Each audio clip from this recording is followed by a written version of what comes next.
Hello, আসসালামু আলাইকুম। এটা হচ্ছে আমার বারবাডোস চেরি গাছ।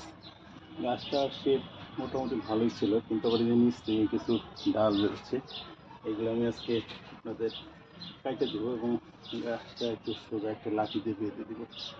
হ্যাঁ, গাছটা এই বৃষ্টির পানিতে গোড়া নরম হয়ে গেছে, দেখেন নড়তেছে, দেখছেন। এটাকে একটু সাইজ করব, দেখেন সাইজ করি।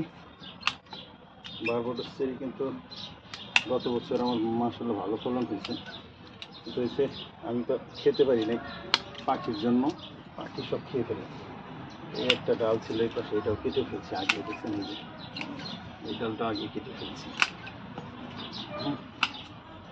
এইটা আমার বারবাডোস চেরি।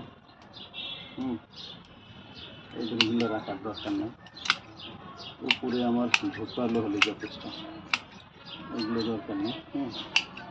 এই দেখুন এখানে ঝোপালো, এখানে একটা লাঠি দিয়ে এটা আমি বেঁধে দেবো।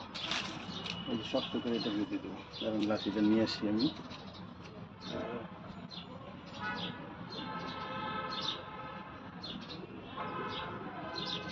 এই যে লাঠি,